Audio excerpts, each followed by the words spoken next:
إلى حضرة النبي المصطفى رسول الله صلى الله عليه وسلم آله الكرام وأصحابه شونم الفاتحة. أعوذ بالله من الشيطان الرجيم. بسم الله الرحمن الرحيم. الحمد لله إياك نعبد وإياك نستعين اهدنا الصراط المستقيم صراط الذين أنعمت عليهم غير المغضوب عليهم ولا الضالين. آمين.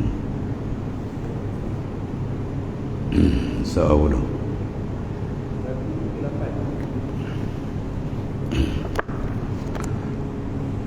138. Bismillahirrahmanirrahim. Qala mu'allif qaddasallahu sirrah. Al-faslul awal bi hifzil ain. Bermula fasal yang pertama pada memeliharakan akan mata. Maka lazim atasmu telah memberi taufik akan dikau Allah Ta'ala dan akan kami, kata Hujjatul Islam Al-Imam Al-Ghazali sallallahu alaihi wasallam. Memeliharakan akan mata, iaitu satu daripada anggota yang besar nikmat Allah Subhanahu wa Ta'ala jadi kepada kita. Sebab itu dalam surah sujud sajadah diungkit nikmat ni. Sajadah wajhiya lilladzi khalaqahu wa sawwarahu wa syaqqa sam'ahu wa basar. Ya. Mana telah syaqqa, Tuhan membelah, ialah penglihatan insan. Kalau dilahirkan insan tak dibelah, dalam keadaan tidak melihat dan tidak dibelah pendengaran, tak boleh melihat, tak boleh mendengar, mana mahkamah kita nak bawa, tak ada ke mana. Jadi maknanya besar kurniaan nikmat mata. Dia boleh melihat, maka dengan mata dia akan dapat dua nikmat, iaitu nikmat duniawi, lebih lagi nikmat ukhrawi. Ya, nikmat dapat digunakan untuk mendapat kenikmatan besar di akhirat besar. Maka di sini oleh kerana ada tanggungjawab yang besar terhadap anggota mata ini, dan dia merupakan amanah daripada Allah Subhanahu Wa Taala yang wajib dijaga, dan ia akan disoal di mahkamah Qadi Rabbul Jalil di akhirat kelak, menandakan bahawasanya ini adalah milik Tuhan. Kita ni nak meminjam sementara. Pertamanya firman Allah Ta'ala. Jadi kata Imam Ghazali di sini, maka bahawasanya ia sebab bagi tiap-tiap fitnah dan kebinasaan daripada mata. Dan kami sebutkan dia dalam 3 perkara daripada usul yang memadai. Yang pertama firman Allah Ta'ala, kullil mu'minina yaghuddu min absarihim wa yahfazu furujahum zalika azka lahum innallaha khabirum bima yasnaun. Katakan olehmu ya Muhammad sallallahu alaihi wasallam, bagi segala orang yang mukmin, ya, termasuk mukminat yang beriman sama ada lelaki ataupun perempuan, apa tugas dan tanggungjawab kita? Di mana dalam ayat ini Allah Ta'ala menyatakan hendaklah mereka memejamkan mata. Hendaklah mereka memejam. Apa makna mengawal mata tadi? Pastikan supaya tiap-tiap penglihatan kita yang mencatat adalah malaikat yang sebelah kanan, bukan malaikat yang sebelah kiri. Maknanya itu satu tanggungjawab yang besar.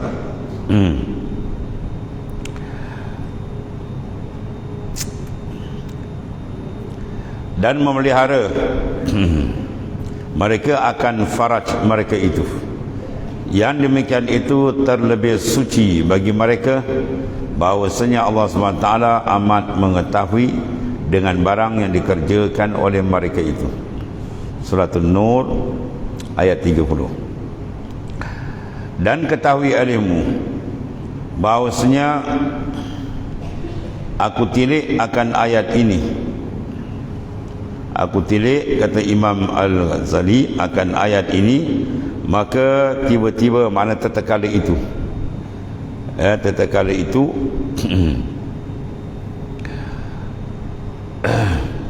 padanya serta simpannya. Apa maksud dia? Pada ayat ini serta lengkapnya, ringkas macam mana ikhtisar, yakni singkatnya 3 makna. Ketinggian mengajar adab dan menjaga dan menakuti.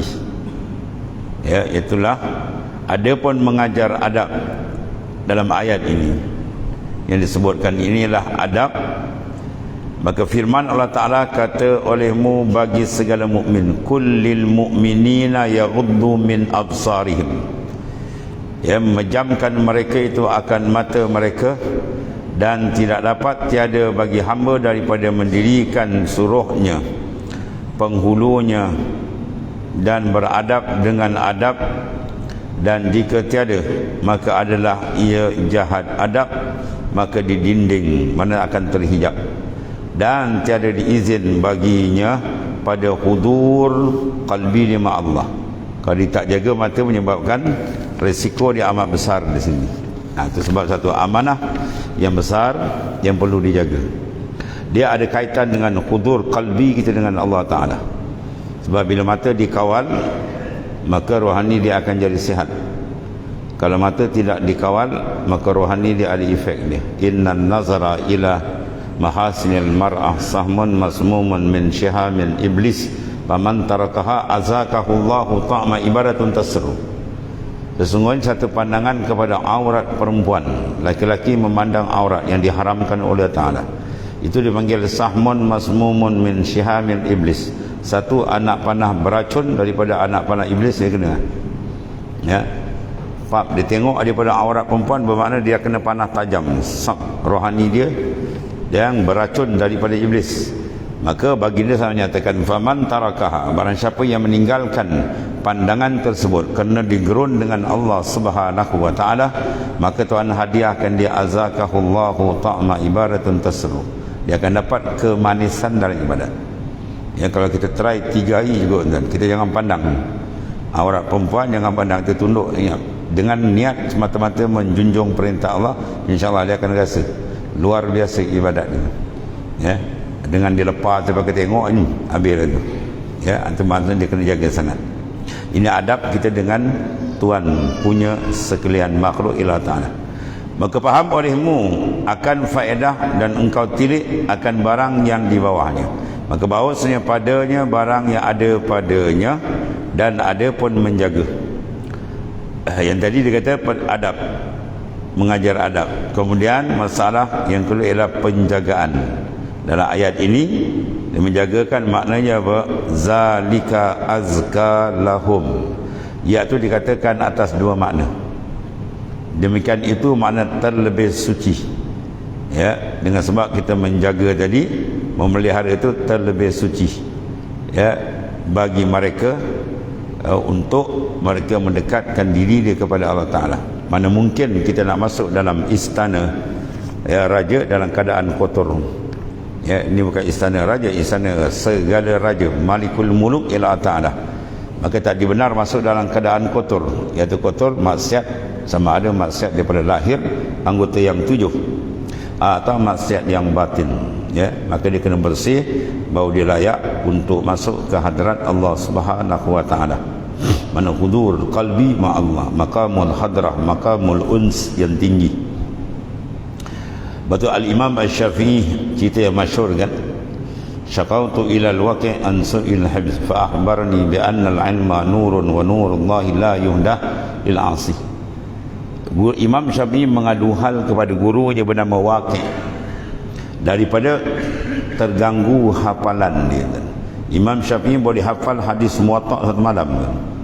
Lebih kurang 2 inci tebal kitab Imam Malik, satu malam dia hafal saja ni. Atau kehebatan Imam Syafi'i luar biasa. Satu ketiga dia terlihat aurat perempuan, tumit, bukan dilihat peha betul-betul. Tumit dia itu pun bukan tar. Kita banyak hari ni tar kan. Dia nampak dia tar lagi. Ini terlihat saja, maka terganggu hafalan Imam Syafi'i itu, terganggu. Ya, tuan-tuan kalau nak test budak-budak dia yang mana hafiz Quran tu balik, kita tak sakawal, biarkan dia tengok apa nak tengok, TV ke apa, makan dia makan, tak kira benda sebab tengok 3-4 juz hilang, 3-4 juz hilang. Quran tu nur, Bila masuk dalam kalbi kotor, dia tak masuk, dia tendang balik itu. Itu kaedah besar tu. Pada secara umumnya Syekh Daud At-Tai kata iza lam taqwa ala qiyamil lail wa siyamin nahar fa'lam annaka maqbulun qad qabbalatka hati'atak. Bila kamu tidak mampu nak bangun malam, wa minal laili fatahajjat bihi nafilatan lak, sengaja pada malam bangun tahajud pada Rasul. Kita nak buat dan kita dah tahu dah berbagai-bagai guru beritahu kelebihan besar orang jaga qiyam ni, besok azab kubur lepas. Bagi kita nak bangun dia berat bersilat kan. Tapi kau kata rumah terbakar, melenting dia bangun kan. Berdesuk dia bangun. Kereta dia orang nak curi tu meletup dia bangun. Dia Tuhan panggil dia berpusing. Sebab apa tu? Sebab unsur rohani dia kurang. Sebab ibadat memerlukan unsur roh, bukan unsur jasad. Roh kalau dia jam dia habis. Tu. Bila tak mampu nak bangun malam, wasiyamin nahar, nak puasa siang hari pun tangguh Senin Khamis tangguh sampai kepada Ramadan balik dah masuk. Maka apa sebab tu? Fa'lam annaka maqbulun, sedarlah kamu sedang ditambat. Qad qabbalatka hati'atu, yang menambat kamu khati'ah, dosa dan kesilapan maksiat kita dengan Tuhan. Ucap dia. Bila kita nak buat ibadat rasa ringan tu, alhamdulillah. Bermakna tambatan tu kurang. Kalau nak buat ibadat tapi rasa berat, cepat potong balik. Ikatan dia dengan istighfar dan taubat sungguh, insya-Allah dia rasa semula ringan dia tu dan rasa kelazatan dia. Jadi semula ibadat itu kaedah dia, bila bersih dalam maka dia akan mudah berjalan. Kita bawa kereta, bila cermin kita kan aircon dia mati, hujan lebat, kelam, nak jalan payah, slow kena lap, seorang tu kan lap, seorang tu bawa pelan. Sebab maknanya bila terhijab terdinding sukar, maka setengah daripada benda yang mendinding ialah maksiat, maka dia tidak jadi bersih. Jadi di sini sebagai adab, zalika azka lahum. Dalam ayat ni ada azka lahum. Tu. Jadi pertama dia kata sini yang demikian itu terlebih suci bagi hati. Mana kaitan daripada mata tadi, dia ada kaitan daripada hati. Sebab tu hadis Melayu, bukan hadis Nabi, hadis Melayu, dari mata turun ke hati. Apa yang kita pandang tak, dia akan pergi sini. Kalau mata kita tak kawal, dia akan pergi sini, rosak sini. Kalau yang kita pandang tu besar, kita pandang ayat-ayat Allah, hadis-hadis Rasulullah SAW, ataupun kita pandang mana mengiktibar kebesaran Tuhan, maka dia akan pergi cantik sini. Tapi kalau silap pandang dia gelap sini. Teman. Jadi maknanya dari mata tu diturun terus ke hati. Buat saya selalu cerita di antara bangsa yang pandai menyaga bangsa Kemboja ni. Ingat Kemboja? Dia datang dia junjung kain, karang kereta besar-besar kan. Dia bawa kain kat rumah kita kan. Makcik mau beli kain, makcik kata tak ya, baju aku serobok ada. Tak apa makcik, tengok je, tengok habis. 4 lai 5 lai sangkut. Tadi kata dah banyak, dia tengok je. Lawa juga selai. Yang ni pun payah juga jumpa ni, selai 2 lai. Punca apa? Tengok. Duit dia kalau ada kat rumah 2-3 ribu, pergi supermarket. Habis. Dia tengok tu dia boleh tengok dia boleh. Sebab apa? Tak. Dia pergi sak, dia pergi sini. Sebab tu mata dikawal. Rantakan Naqsyabandiyah Khalidiyah, kalau berjalan mata tunduk pandang kaki. Supaya menunjukkan lambang kehinaan kita dengan Tuhan. Kalau dipandang gini kan macam-macam dipandang. Itu setengah daripada peranan mata yang diarah oleh Allah Ta'ala supaya kita jaga dia. Satu, yang pertama dia jadi azka lakum. Demikian itu terlebih suci bagi hati kamu. Dan zakatun pada asal dia apa? Dia panggil makna taharah. Tazkiyatun dia panggil tathira. Tathirun mana penyucian. Maka kalbi perlu disucikan, cermin kalbi jangan dikotor. Kalau cermin kalbi itu kotor, menyebabkan cedera masalah kontak rohani dia dengan Allah Ta'ala. Dan bila kontak rohani cedera, maknanya itu bala paling besar, wal'ayazubillah. Yang kedua makna dia apa itu? Ialah anma lil khairihim, yakni terlebih berlabah untung kebajikan, kerana asal zakah dipanggil numuun. Numu dengan mana bertambah, subur, tambah. Maka dia kata jaga olehmu atas bahawasanya pada memejamkan mata. Apa makna memejam? Kawal, bukan pejam terus. kan tuan-tuan balik kan, kejam mata start kita masuk gear berdentum terkejut masuk parit kan. Pejam di sini mana kawal, ya, melihat benda yang diizin, jangan melihat benda yang tidak diizin, melihat benda-benda yang mendatangkan iktibar. Sebab mata ni banyak dalam Quran Allah Taala sebut untuk ziyadah iman kita tu, ya. Afala yanzuruna ilal ibili kaifa khuliqat, dengan mata juga, ya. Inna fi khalqis samawati wal ardh wa ikhtilafil laili wan nahar la ayatin, coba tengok mata juga. Sebab mata ni dia boleh tengok dua tu. Satu dipanggil ayat al-manzurah, satu lagi ayat al-makruah. Ayat mana tanda-tanda kebesaran keagungan Tuhan yang bila kita lihat dengan jelas betul, dia akan ada pantulan kalbi kita, nur dia. Pak, kita pandang terasa kebesaran dia. Maka mata ni dia untung, dia boleh pandang dua kan?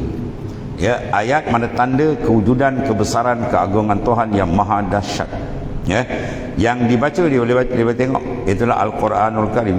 Sebab tu kita banyak maknanya membaca Al-Quran kan, supaya lebih terang, terutama di rumah kita lah disuruh nawwir buyutakum bi qiraatil Quran, cahayakan rumah kamu dengan bacaan Quran. Satu. Yang kedua, dia boleh tengok ayat al-manzurah, tanda kebesaran Tuhan yang dilihat, mana sekalian alam, dan paling dekat ialah diri dia.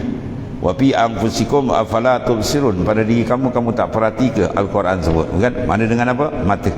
Jadi mata tu makna kalau kita guna betul, masya-Allah, banyak manfaat besar dalam konteks uluhiyah, ketuhanan kita dengan Allah Taala, untuk masuk dalam mengenal akan uluhiyah dan rububiyah dia. Tapi kalau sekiranya dia tak jaga, di konteks dia pun berat kan? Dia akan mengkelamkan akan hati. Sebab tu kerja besar kita riyadhah, berjaga-jaga dan mengawasi mana pandangan tadi. Maka jaga olehmu atas bawasnya pada memejamkan mata, mana mengawal mata daripada melihat maharim, benda yang diharamkan. Itu menyucikan kalbi. Sebab kita nak kalbi, nak jaga kalbi ni, sebab dia mutiara besar. Dia yang ada otoriti, kelayakan dan janjian Allah Ta'ala untuk membuka dia masuk dalam hadrat dia, makrifat dan sebagainya, kalbi. Dan membanyakkan taatnya, ya, dengan sebab kita mengawal tadi, ketaatan kita akan jadi lebih hebat, ketaatan kita lebih maknanya kualiti dia lebih tinggi kalau kita memelihara pandangan, ya.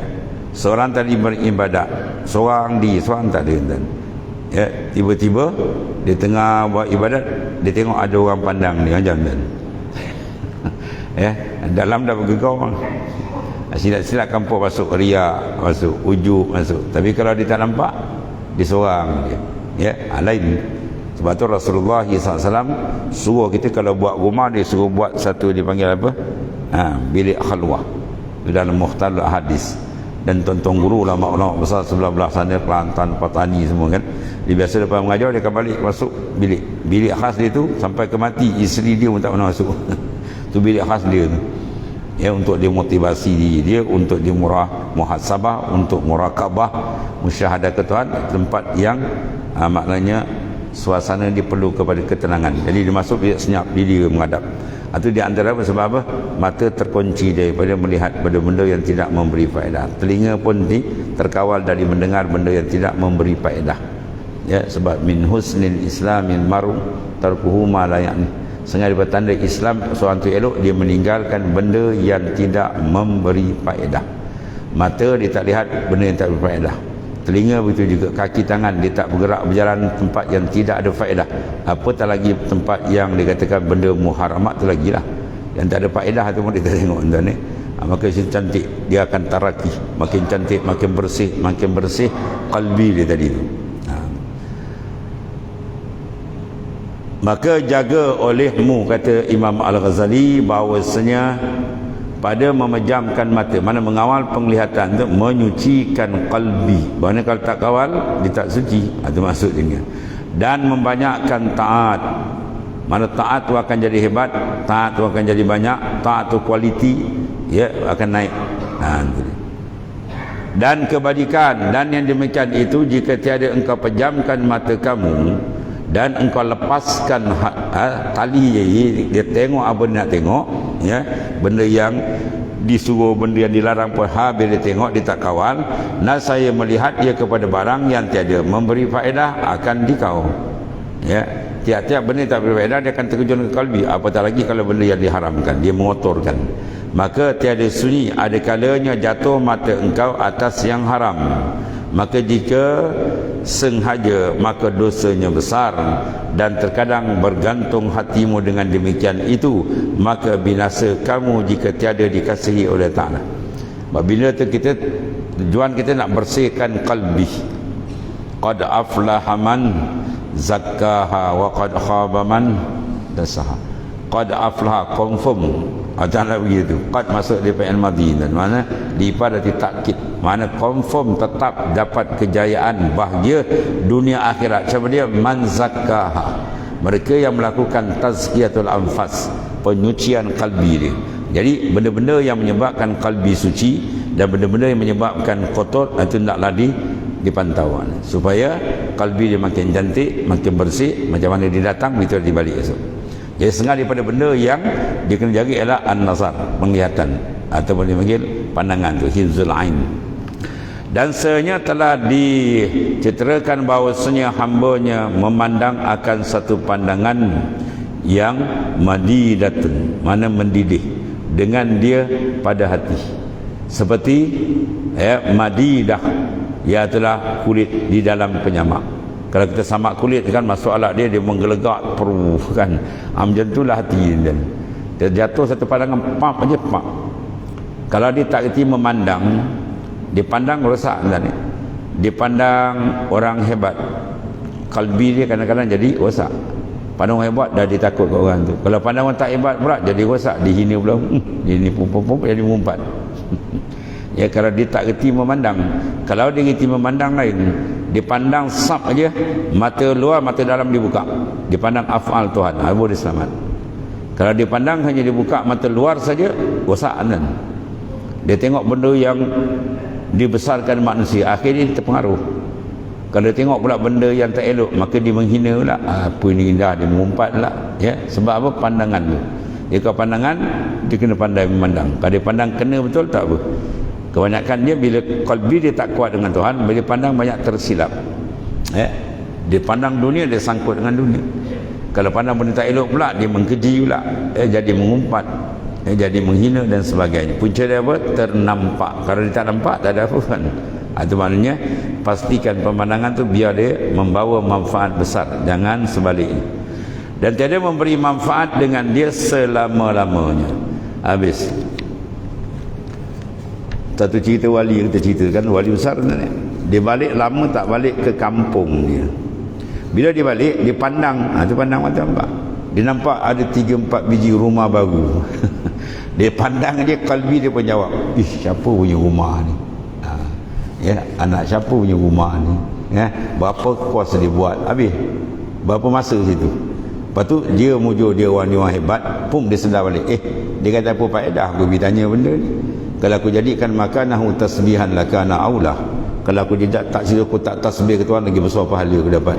Engkau telah tipu aku wahai nafsu. Dia cakap dengan nafsu dia, kau telah tipu aku dengan kelalaian. Padahal benda tu bukan haram pun.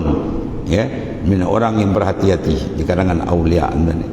Maka oleh kerana itu, tak apa, aku denda engkau puasa setahun. Setahun ni puasa.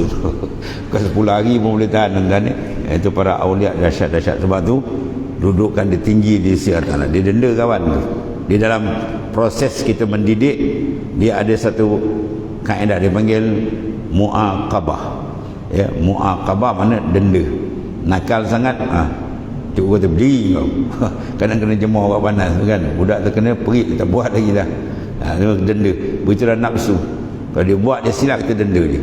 Semayang 10 rakaat dia, puasa ke dia, nanti dia akan gerun, dia akan tunduk, dia akan mudah dididik bila kita denda dia. Siapa ajar denda tu? Rasulullah ajar tu. Muru auladakum iza balagan wadribuhunna iza balagan 10. Suruh anak kamu semayang apabila umur 7 tahun, dan rotan dia apabila umur 10 tahun. Dia tak semayang 10 tahun, rotan tu denda tu. Rotan aidar batadib, rotan mengajak adab, jangan bantai dengan batang belangkung tu patah kawan, matilah. angkat batang apa, batang cangkul pun tak ada, buatan kecil sebagai melengah adab. Biar budak termasuk, dia buat salah lain, bapa tak sah anggotan, dia tak semayang, dia piap anggotan, dia tahu ni benda besar. Itu mana psikologi yang diajar oleh Rasulullah SAW. Sistem denda dan ni, denda untuk mendidik, bukan denda untuk mengazab, bukan, mendidik dia maknanya. Dan ada kalanya dia harus, maka terkadang membimbangkan hatimu dengan dia. Kadang kita terpandang satu perkara tu, dia lekat sampai seminggu. Habis dia bawa dalam semayang, dia angkat takbir Allahu Akbar, dia nampak penuh. Dia pergi mana? Habis masuk. Habis semayang dia melancung. Dan itu kalau sekiranya apa? Dia tidak reti memandang secara hakikat. Lepas tu kalau pandang nak selamat, dia kena buka dua mata sekali. Mata luar buka je, mata dalam tu buka. Dia memandang dengan nur Allah Ta'ala, maka dia karam memandang kebesaran Tuhan. Maka jadilah apa yang dilihat sebagai mazhar cermin untuk memandang kebesaran Tuhan. Tapi kalau dia tak guna mata dalam, dia pandang aja nafsu kontrol dia, walau gini, Nabi tenggelam. Ya, jadi khayal lalai bugi mungkin. Ya, patut dipandang tidak dapat nikmat sampai ke akhirat, tapi tak kerti pandang, maka menjadi satu kerugian bagi dia. Ya, itu. Maka datang akan dikau was-was dan khawatir. Bila pandang tadi kan dari mata, dia terjun ke hati. Jadi apa ini capu punya gini, habis dia petikai, dia tak ada faedah apa pun. Dan mudah-mudahan kamu tidak sampai kepadanya. Maka tinggallah masyghul hati, putus daripada kebaikan. Kadang-kadang dia fikirkan benda tu berhari-hari, tak ada dapat apa pun. Kemudian masa tu banyak ada habis di situ. Dan jika ada engkau tiada lihat demikian, itu sebenarnya ada dalam kesenangan. Kalau kita tak pandang benda tu macam senang hati kan. Dia kadang-kadang budak-budak kan dia berkelahi kan, dia tunjuk kawan dia nampak dah dia nak. Habis bapak dia marah, kau bagi tunjuk apa? Kau bagi tunjuk apa? Kalau kau tak tunjuk, dia tak pandang, tak ada apa-apa. Dia dah pandang tak dia nak, kau pula tak bagi, dah dia bergaduh dia bagi. Punca nak tunjuk, pandang tu maksudnya. Dia terpandang dia dah lain cerita. Kalau dia tak terpandang, lain cerita. Itu maksudnya. Jadi pandangan naklah dijaga dan jaga penjagaan yang paling sempurna ialah anlik qalbak billah. Tambat hati kamu dengan Allah, selamat, selesai. Ya, kalau ditambat dengan Tuhan, selesai. Dia pandang pun akan ada makna, dia dengar pun ada makna. Kalau tidak, kosong, menyebabkan banyak was-was dan masyghul qalbi yang menghijab hati dia dengan Allah Ta'ala. Dan jika ada engkau tiada lihat demikian, itu sebenarnya dalam kesenangan. Bila kita pandang, lapang, tak ada apa-apa. Daripada demikian itu. Dan pada mana ini menyebut ulama seperti kata Sayyidina Isa alaihissalam, bahawa sabda ia takut olehmu dan menilik. Mana takut olehmu, pandangan kamu tu jaga betul-betul, maka bahawasanya menambah di dalam hati keinginan tu. Benda tadi tak kacau, bila kita tengok dah kan, dia dah nampak barang, bila nak dapat ni, kawan tu dah beli gini-gini dah, dia pergi urus benda dalam kepala dia, benda tu habis sibuk mengacar di dalam sembahyang, kan ada kacaan tadi. Maka bahawasanya menambah di dalam hati keinginan dan memada dengan dia bagi taulannya fitnah. Sekarang tak pergi kedai kan, dia tengok apa, Shopee dan waktu order lah tu, besok anda datang kat rumah balik ni. Lagi senang, tak keluar. Satu sudut bagus, apa, dia tak bercampur pun. Tapi sudut banyak nak order, kejap order. Kejap buat nama, buat alamat, banyak nak benda tu nazar. Bila dia ingat tu, dia pump sini, dia akan jatuh sini. Dia pandang, dia mesti jatuh kat sini. Ya, kalau dia tak pandang, dia tak buka, tak ada apa, tenang jiwa dia. Itu makna jaga. Sebab tu jaga, sebab kita sayangkan qalbi ni, sayang ni. Dia makna mutiara besar, pemata bilaurin. Kata anak Arab dipanggil pemata mahal, apa nama dia? Pemata bilaurin. Ulama sufi letakkan taraf kita punya apa, hakikat insan diri kita tu, qalbi, roh tu macam pemata bilaurin, pemata yang ratus ribu harga dia. Tiba-tiba kita tak jaga dia, kita letak tepi longkang, berkubang dengan lumpur, habis orang tengok ini batu apa. Gilap balik, polish dia balik, biar dia memancar balik, baru dia boleh layak dulu tempat dia. Ya, harga dia mahal. Ya, sayang, benda mahal kita tak jaga, rugi. Pemata harga 500,000, dengan satu lagi sama saiz macam tu bentuk dia, tapi bukan pemata, kaca kan. dia pergi jaga kaca, ya. Dalam permata yang mahal tak dijaga. Dia jaga unsur jasmani luar, unsur rohani dalam dia tak jaga. Tu uji. Ini semua nak jaga dalam. Satu kitab ni dibahas penjagaan dalam ni dan mata ke telinga semua berkait dengan dalam. Dalam kita nak pakai, dalam dia kotor maka tak boleh menghadap Tuhan. Itu satu azab besar bila hati tidak boleh menghadap kepada hadrat Allah Subhanahu wa taala. Kata Zunnun Al-Misri radhiyallahu anhu, semua min kibaril auliya, wali-wali besar tadi. Bahkan dikata dinding syahwat itu, syahwat kita ni yang menjadi apa? Mengikat perjalanan kita, dinding dia apa? Memejamkan mata. Jangan banyak melihat, insya-Allah selamat kita daripada tipuan syahwat yang menghijab. Kaifa yarhalu ila Allah wa huwa muqabbalun bi syahawatihi. Macam mana kamu nak berjalan ke hadrat Tuhan rohani kamu sedang kamu ditambat oleh syahwat. Dan di antara benda yang memacu kuat ya tarikan syahwat ialah an-nazar, pandangan. Itu kata apa? Zunnun Al-Misri radhiyallahu anhu. Bahkan kata dinding syahwat kita nak blok dia ialah memejamkan mata. Jangan banyak tengok, senang. Ya, dan sebenarnya telah elok orang yang berkata, dan engkau apabila engkau lepaskan hujung matamu kemudahan bagi hatimu itu sehari-hari, ya, memenatkan di kau itu penglihatan manazir. Engkau lihat yang tiada sekalinya engkau kuasa atasnya dan tiada daripada setengahnya engkau sabirun. Cantik kalam tadi. Dia kata, dan engkau apabila engkau lepaskan hujung matamu, mana kita tak kawal, kita lihat apa yang nak lihat, dia lihat, ya. Mana kau lepaskan hujung matamu kemudahan bagi hatimu itu sehari-hari memenatkan. Jadi mudah sangat lepas, kita tak kawal, lepas, ya. Jadi penat hati kita, ya, dalam penglihatan. Apa yang tengok semua nak tafsir, kan? Kita kalau dahulu tengok aja macam, oh ni apa ni, ni bila datang, ni siapa punya, ni ini, situ dah habis masa tak pasal-pasal. Kadang benda tak ada apa pun, ya, duk pusing, banyak masa kita terluang, ya. Ini pandangan jabatan orang yang gerti menilai, ya, kalbi itu mahal. Bagi tak nak jadi lalai, tak nak jadi rosak, biar dia kalau tiap-tiap nafas tu ada nilaian dia, mencuci dalaman supaya dia mendapat harga yang mahal di sisi Allah Subhanahu wa taala. Itu dia. Maka tiba-tiba mana tatkala itu Pak Izan, tatkala adalah memejam, mana mengawal akan dan memelihara bagi mata tu. Jangan engkau pandang pada barang yang tiada memberi faedah. Barang tak faedah mana? Benda tu dosa pun tidak, haram pun tidak.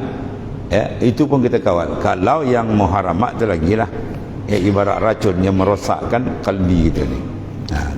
Dan kepada yang menciptakan adalah engkau orang yang selesai hati.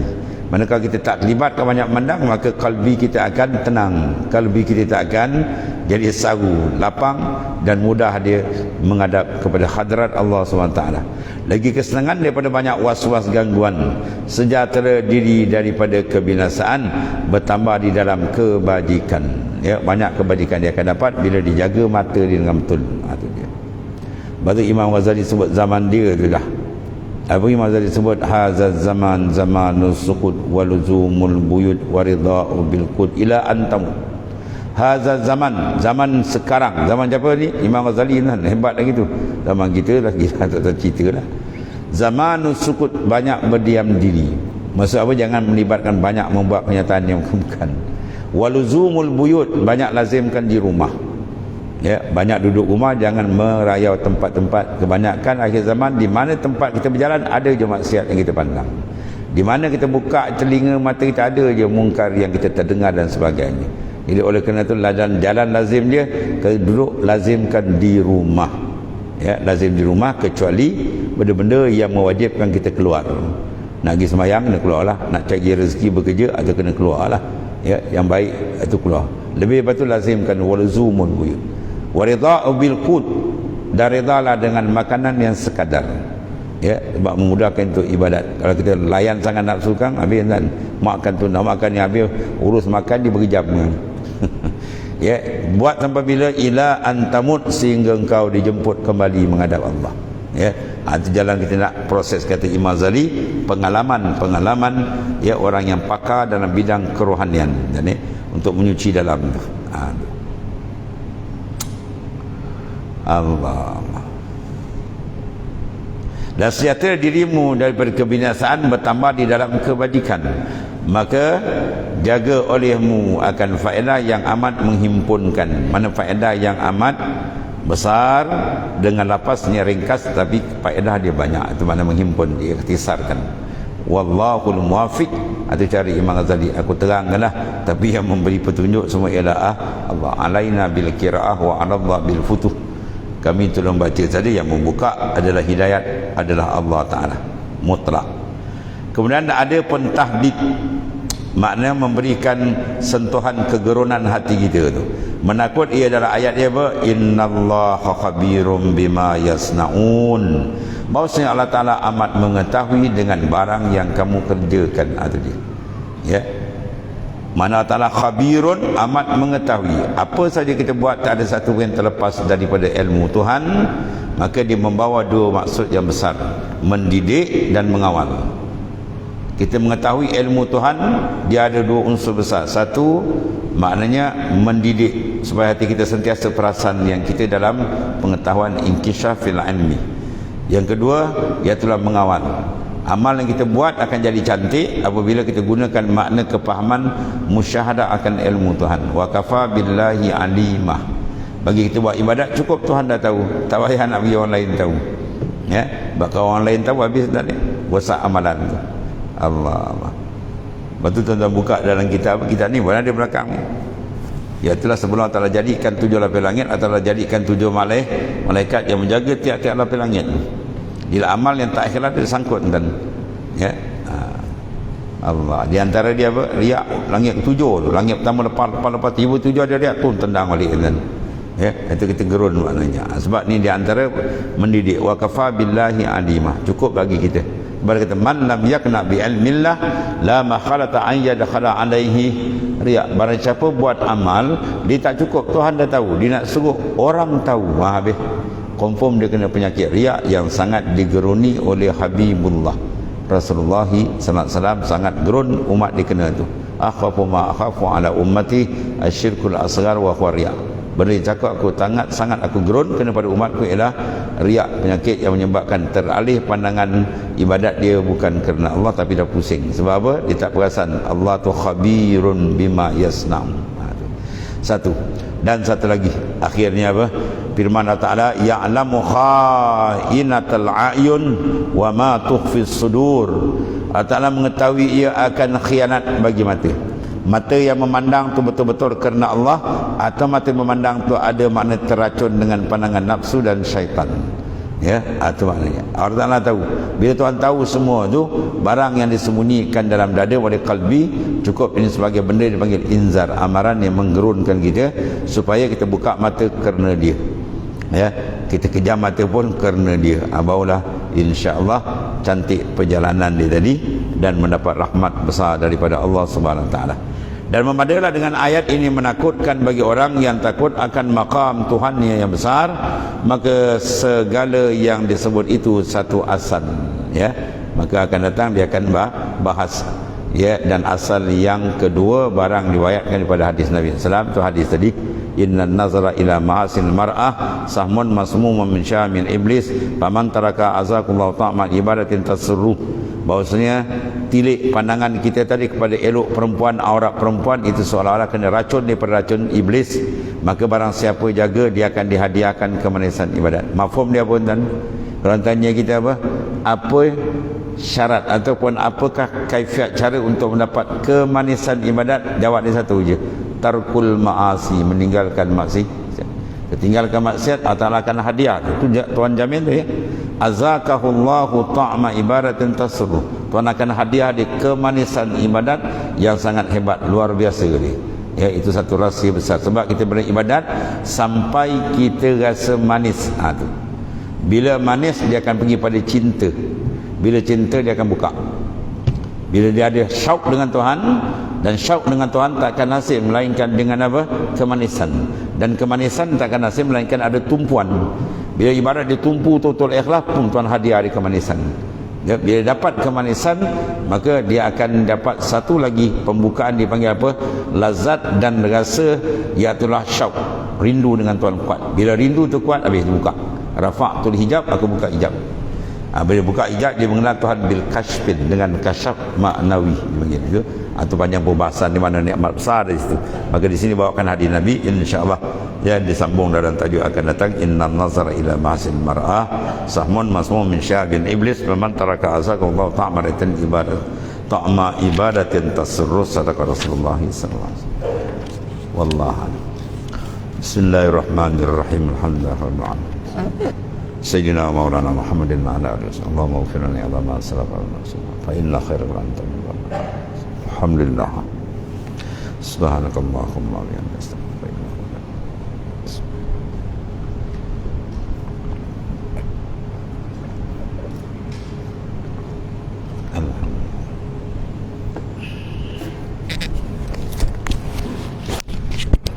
Ya Rabb.